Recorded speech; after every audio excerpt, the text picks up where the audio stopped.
क्या पड़ता है? क्या 10 आदमी को रोजगार मिला सिवाय टोल बूथों में चौकीदारी के? नहीं, वो तो कह रहे हैं कि हम आपका डिफेंस कॉरिडोर यहाँ स्थापित करा रहे हैं। करा रहे हैं, उसकी बात में अलग बात कर लेंगे। मैं तो फिलहाल एक बात बता रहा हूँ, और वो अलग विषय हो जाता है कि यहाँ उद्योग धंधे क्यों नहीं पनप रहे हैं उत्तर प्रदेश में, ये एक अलग विषय है। इस पर तो डिटेल में चर्चा हो सकती है। ये बुंदेलखंड अलग राज्य से चली आ रही है, ये परवान क्यों नहीं चढ़ पाती, इसके क्या कारण? परवान इसलिए चढ़ पाती कि ज्यादातर मांगे जो है गैर राजनीतिक रही है, और गैर राजनीतिक संगठन जो है प्रभाव नहीं डाल पाते हैं इतना, क्योंकि जो पार्टियां पार्लियामेंट में बहुमत में आती हैं वो बहुत बड़ी पार्टियां होती हैं, बहुत सशक्त पार्टियां होती हैं। तो उनको एक 403 विधानसभा का उत्तर प्रदेश है, उसमें से 19 विधानसभा उनके लिए तो बस ऐसे दिखाई पड़ती है लखनऊ से कहीं 2-3 है। पूरा बुंदेलखंड उनको एक ग्राम पंचायत जैसा लगता है। जिला पंचायत के लिए बहुत ज्यादा कहना, इस विधानसभा तो चलेगी कुछ दिनों में जिला पंचायत बनकर रह जाएगी। यहाँ का 10 लाख मजदूर जो है आगरा मथुरा एनसीआर में मजदूरी कर रहा है, हमें मजदूरी के लिए बाहर जाना पड़ रहा है। हम विकास क्या करेंगे? हमें विकास नहीं चाहिए, हमें रोजगार चाहिए। रोजगार मिलेगा कृषि से और उद्योग से, दोनों चीजें जब आएंगी तभी विकास होगा। उसको किस नजरिए से आप उसकी महत्व दें? देखिए, क्योंकि उसने पहले बात कही थी, कई महीने पहले कहा था उसने, अखबारों में आज छपा था वो सब जो है, और मुझे भी जानकारी जो भी अखबार के माध्यम से ही है, बाकी मैंने संपर्क नहीं रखा किसी अधिकारी। तो ये क्योंकि उसने आरोप लगाया, उसके बाद वो घटना हो गई, इसलिए ये जरूरी है कि सरकार इसमें सीबीआई जांच के लिए आदेश कराए, ताकि बात साफ सुथरी हो जाए। पुलिस और जेल पे आरोप है तो फिर कौन जांच करेगा? और जुडिशियल इंक्वायरी से इसमें कोई बात नहीं बनने वाली है, क्योंकि जजेस की इंक्वायरी का तरीका होता है, वो बैठ के कोर्ट की तरह करते हैं, तो नोटिस भेजते हैं लोगों को, कोई आके वहां बयान दे दे, ठीक है ना, देखना ठीक है। पुलिस जब जांच करती है तो जाके खोजती है, तफ्तीश का एविडेंस निकालती है, मौके पे जाकर जज मौके पर जाते हैं। इससे जुडिशियल इंक्वायरी से कुछ नहीं निकलेगा इसमें, और ये पुलिस इंक्वायरी हो, सीबीआई से हो या एसआईटी बनाए, जैसा तो निष्पक्षता दिखाने के लिए और ये दिखाने के लिए कि भाई हमारा एकदम स्टैंड क्लियर है, सरकार को चाहिए सीबीआई जांच कैसे। जो रिकॉर्डिंग सामने आई है उमर और मुख्तार की, उस रिकॉर्डिंग से क्या लगता है? मैंने ऑडियो जो वायरल हुआ है, ऑडियो जो वायरल हुआ है, बेटे का बहू के साथ करीब 3-3.5 मिनट का वीडियो ऑडियो है, वो वायरल। मुख्तार का बेटे के साथ बातचीत कर ऑडियो, हमें जहर दिया जा रहा है, शुरू शरीर पूरा टूट गया है, उठ नहीं पा रहा हूँ, मोशन भी नहीं हो रहा है, ऐसी तरीके की ये बात तो उसने कोर्ट में कही थी, अखबारों में छपा था, वही बात ऑडियो में जैसा बता रहे हैं जी। यही सब चीजों में अपना क्लियर करने के लिए, देखिए जेल में या पुलिस की कस्टडी में किसी की मर जाना बहुत गंभीर बात है, कोई छोटी बात नहीं है। मैं आज जेल भी रहा हूँ लंबे समय तक, तो इसको हम लोग बहुत गंभीरता से लेते हैं। कोई आदमी जेल में मर जाए तो, और खासतौर पर जब वो आरोप लगा रहा है तो फिर इसको देखा जाना चाहिए। और जब बीमारी की बात थी, अस्पताल में रहता, उसको ठीक इलाज दिया रहता, नॉर्मल हौलाती कैदी ले गए जो वहाँ लिखवा दिया तो ठीक है, वापस ही भेज दिया। ऐसे डॉक्टर ने लिख दिया सब ठीक है, जब वो मर गया डॉक्टर को भी जवाब देना होगा इसमें, तो अब ये कौन करेगा इसको? इसलिए पुलिस तो कर नहीं सकती इस बात को। इसलिए जो है सरकार का स्टैंड क्योंकि बड़ा क्लियर है इस मामले में, तो सरकार को करना चाहिए, ये सरकार की इमेज ठीक रहे। सर, जालौन आए हैं आप, क्या कार्यक्रम था और आपने जो बुंदेलखंड जनतांत्रिक पार्टी बनाई है उसका क्या? मैं जालौन आया था, कोच में मास्टर साहब वल्लभ सिंह सेंगर जी की माँ की 13वीं है आज, तो मैं उसी में आया था। तो विजय सिंह जी के साथ आया था, तो यहाँ आपके घर में भी चाय वगैरह पी है। यहाँ तक बुंदेलखंड लोकतांत्रिक पार्टी का सवाल है, ये पार्टी मैंने सिर्फ एक उद्देश्य से बनाई है कि अलग बुंदेलखंड राज्य का गठन करने के लिए हम जनमत अपने पक्ष में करें, और उत्तर प्रदेश और मध्य प्रदेश का जो 7 जिलों का इलाका है जो बुंदेलखंड कहा जाता है, इसमें विधानसभा और लोकसभा के चुनाव लड़कर हम ये दिखाएं कि कितनी जनता इसके समर्थन में है, ताकि जो पार्टियां बहुमत में हैं संसद में वो बुंदेलखंड राज्य का गठन करें। सर, लोकसभा चुनाव की घोषणा हो चुकी है, तो क्या इस बार बुंदेलखंड में आप अपनी पार्टी के प्रत्याशियों को मौका देंगे लोकसभा चुनाव लड़ने के लिए? हमारा पूरा प्रयास है। अभी हमारी तैयारी उतनी नहीं हो पाई है क्योंकि अभी हाल में ही पार्टी शुरू किया था हमने, लेकिन हमारा पूरा प्रयास है कि हम 8 की 8 लोकसभा सीटों पर, 4 मध्य प्रदेश की और 4 उत्तर प्रदेश की लोकसभा सीटों पर चुनाव लड़ें।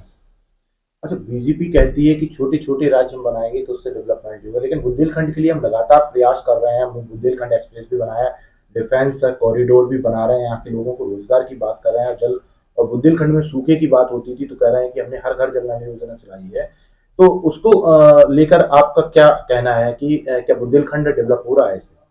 देखिए, पहली बात तो अलग राज्यों का गठन जो है डेवलपमेंट को उसमें इशू नहीं है। वो इशू ये होता है कि स्थानीय लोगों की जनतांत्रिक आकांक्षाएं कैसे पूरी होंगी, नीतियां जो बनेंगी वो हमारे स्थानीय जरूरत के हिसाब से कैसे बनेंगी। उत्तर प्रदेश में अगर नीतियां जो बनती हैं तो वो पूरे उत्तर प्रदेश को ध्यान में रख के बनाई जाती हैं और उस क्षेत्रों का उसमें वर्चस्व हो जाता है जहां के ज्यादा विधायक होते हैं, जो ज्यादा वोकल होते हैं, जो ज्यादा प्रभावशाली होते हैं। बुंदेलखंड का हाल ये होता जा रहा है कि पिछले परिसीमन से पहले यहाँ 21 विधानसभा की सीटें थी, अब घट के 19 रह गई हैं। 4 यूनिवर्सिटी हैं यहाँ उत्तर प्रदेश क्षेत्र में बुंदेलखंड की, एक भी उसमें वाइस चांसलर बुंदेलखंड का नहीं है। कहीं किसी यूनिवर्सिटी में बुंदेलखंड का एक वाइस चांसलर नहीं है। पब्लिक सर्विस कमीशन में एक भी सदस्य बुंदेलखंड का नहीं है।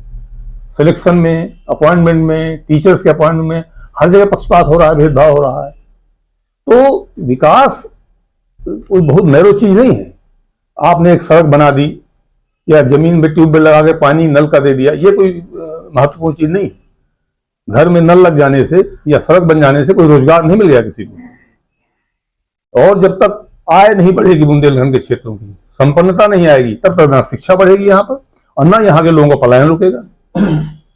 एक भी शहर यहाँ मेट्रोपॉलिटन शहर नहीं है। झांसी जो अंग्रेजों के टाइम में बहुत बड़ा शहर था, वो आज लगभग उसी पोजीशन में पड़ा हुआ है। सबसे बड़ा शहर झांसी है बुंदेलखंड का, यही मेट्रोपॉलिटन नहीं है और मेट्रोपॉलिटन बनने में 20 साल लग जाएंगे अभी इसको, और इस हालत से तो बनेगा नहीं कभी भी जैसे हो रहा है। लेकिन अभी एयरपोर्ट बना रहे हैं, मेट्रो भी हम लेके आ रहे हैं, ये सब कुछ, इससे कुछ लाभ नहीं है, इससे कुछ लाभ नहीं होना है। जब तक मैं 2 बड़ी साफ बात करता हूँ, कृषि का उत्पादन बढ़ेगा, सिंचाई की व्यवस्था हो, पानी रोका जाए, पानी यहाँ पर पर्याप्त हो और उद्योग धंधे लगे, 2 के अलावा कोई और रास्ता नहीं है कि यहाँ का कोई कल्याण हो। इस तरह के प्रोजेक्ट होने से ठेकेदारों को फायदा होता है, जनता को कोई फायदा नहीं होता है। मैं बार बार उदाहरण देता हूँ बुंदेलखंड एक्सप्रेसवे का। टोल टैक्स कमा रहे हैं ठेकेदार, टोल के चौकीदारी करने भले बुंदेलखंड में कुछ लोग लग गए हों चौकीदारी करने में, बाकी कोई मुझे बताया हजारों आदमी भूमिहीन तो हो गए होंगे, हजारों किसानों की जमीन जरूर चली गई है, ये क्या रोजगार बढ़ा यहाँ पर, क्या उद्योग धंधे बढ़े उससे? कुछ नहीं हुआ। टोल भी घाटे में जा रहा है। ये अलग बात है कि वो भी बाहर का आदमी है, टोल का ठेकेदार भी। तो नीतियां बिगड़ जाती हैं। किसी का मैं दोष नहीं दे रहा हूं, ये संभव ही नहीं है। जैसे अंग्रेजों के, अंग्रेज भी तो यही कहते थे साहब हम बड़ा विकास कर रहे हैं, कर भी रहे थे। सवाल ये नहीं होता है, जब आप उसकी जरूरत को नहीं समझते हैं तो वो नीतियां वैसे नहीं बनती हैं। फॉर एग्जाम्पल, उदाहरण के तौर पे आप देखें, बहराइच, गोंडा, बलरामपुर, गोरखपुर, इस क्षेत्र में ट्यूबवेल का पानी निकाला जाना चाहिए ताकि भूजल नीचे जाए और वहां पे जो नमी के कारण जैपनीज इंसेफेलाइटिस और मस्तिष्क का बुखार पैदा होता है वो बंद हो जाए। लेकिन वहीं पे बुंदेलखंड में ट्यूबवेल की निकासी पर रोक लगनी चाहिए। यहाँ पे बरसात के पानी को रोका जाना चाहिए ताकि यहाँ का वाटर टेबल बढ़े। बहराइच का वाटर टेबल घटे, बुंदेलखंड का वाटर टेबल बढ़े। हो उल्टा रहा है, एक जैसी नीतियां बना देते हैं सब जगह। तो डिटेल में बात की जाए जैसे घर जल योजना की इसकी, तो वो तो बहुत बातें निकलेंगी, उससे कोई एडवांटेज थोड़ी हो रहा है हमको, सुविधा थोड़ी हो जाएगी अगर पानी आता रहा तो। आप याद रखिए बुंदेलखंड में 70s में भी टंकियां बनी थी, बांदा में खास और पाठा पेयजल योजना में तमाम टंकियां बनी थी, वैसे खड़ी हैं, वो कोई काम नहीं किया। फिर भी मैं मानता हूं कुछ काम करेंगी ये, लेकिन इससे हमारा रोजगार तो नहीं बढ़ा, हमारी आय तो नहीं बढ़ी इससे। कल एक परसों घटना हुई है मुक्ता जेल में, जिस तरीके से उसकी मौत हुई है, क्या लग रहा है उसको क्या जहर दिया गया? क्योंकि कोर्ट में भी उसने कहा था कि मुझे स्लो पॉइजन दिया जा रहा है, तो इस पर क्या? देखिए, उसकी मौत कैसे हुई इस पर तो कुछ अंदाजा लगाना उचित है और ना संभव है। लेकिन चूंकि वो राज्य की अध्यक्षा में था और उसमें न्यायालय में ये आरोप लगाया था कि उसे धीमा जहर दिया जा रहा है, उसकी हत्या की जा सकती है, और पहले भी अखबारों में उसका बयान आया था, तो एकदम अपनी स्टैंड क्लियर करने के लिए, कोई संदेह न रह जाए, ये जरूरी है कि इसमें राज्य सरकार सीबीआई जांच के लिए रिक्वेस्ट भेजे और जल्दी से जल्दी फिर सीबीआई जांच कराई जाए, जिससे कि बात साफ होकर निकल सामने आ सके। आप आईजी जेल भी रहे हैं इस दौर में, तो क्या जेलों में ऐसा हो सकता है जिस तरीके से उसने बात कही है, तो क्या जेलों में भी इस तरीके का काम हो सकता है जेल में? नहीं, देखिए, होने का तो कुछ भी हो सकता है। पुलिस वाले फर्जी मुठभेड़ कर सकते हैं। करीब 250 पुलिस वाले इस समय जेल में हैं, सजा याफ्ता और अंडर ट्रायल मिला करके। तो जब मर्डर कर सकता है पुलिस का आदमी, तो क्या नहीं हो सकता। वो तो गेस करना जो है, और खास तौर पर हमारे जैसे प्रोफेशनल पुलिस अफसर के लिए कोई गेस वर्क करना ठीक नहीं है। लेकिन चूंकि उसने एक आरोप लगाया और वो घटना हो गई, खाली आरोप लगाते तो कोई बात नहीं थी, बिना आरोप की घटना हो जाती तो भी अलग बात है। अब ये दो चीजें मिल जाने पर संदेह तो उत्पन्न होने ही है, स्वाभाविक संदेह उत्पन्न होता है। कोई कुछ कहे चाहे ना कहे, हर आदमी दिमाग में संदेह उत्पन्न होता है। मुख्तार के परिजनों का आरोप है कि ब्रजेश सिंह के खिलाफ मुख्तार की गवाही होना था, जिसमें उसको सजा हो जाती, इसलिए मुख्तार की हत्या कराई गई है षड्यंत्र करके। इस पे क्या कहना चाहिए? ये मैं नहीं जानता, मेरा कोई इंफॉर्मेशन तो मेरे पास नहीं रहती कोई सरकारी। उनके परिजनों का ऐसा बयान है। वो तो कंजेक्शन लगाएंगे ही, वो तो शक शुबा करेंगे ही लोग।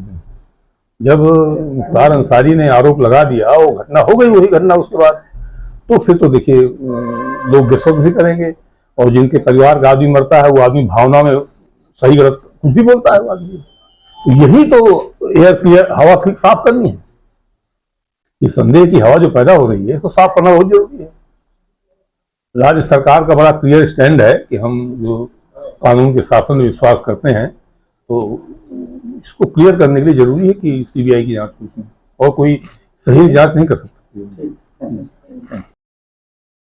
सर, मुख्तार की जेल में मौत हुई है, इस पर उनके परिजनों का आरोप है कि स्लो पॉइजन दिया गया है, और मुख्तार ने भी कोर्ट में इस बात कही थी कोर्ट में कि उसको जहर देकर मारा गया। इस पर क्या कहना है, क्या जेल में जहर दिया जा सकता है? देखिए, कहीं भी कुछ भी पॉसिबल है, ये तो कुछ कहना उचित नहीं है इसका। लेकिन जब मृतक मुख्तार अंसारी ने ये आरोप लगाया था और उसके बाद वो घटना हो जाती है, तो मामला संदिग्ध तो हो ही जाता है। सभी संदेह को क्लियर करने के लिए, इसलिए मैंने एक पहले कहा था कि इसमें सरकार को चाहिए कि सीबीआई जांच के लिए लिखें और जल्दी से इसमें सीबीआई जांच तेजी से कराई जाए, ताकि सही बात सामने आ सके और कानून व्यवस्था पर लोगों को विश्वास बना रहे। सर, आईजी जेल भी रहे हैं, तो क्या जेल में जहर दिया जा सकता है जिस तरीके का जो आरोप है? क्या जेल में पॉइजन दिया जा सकता है? देखिए, कुछ भी कहीं भी पॉसिबल है। कचहरी के अंदर गोली मार दी जा रही लोगों को, जेल के अंदर पिस्तौल जा रहा है, वहाँ हत्या हो जा रही लोगों की, तो जहर तो बहुत छोटी चीज है। तो इसलिए ये क्वेश्चन बहुत मीनिंगफुल नहीं है।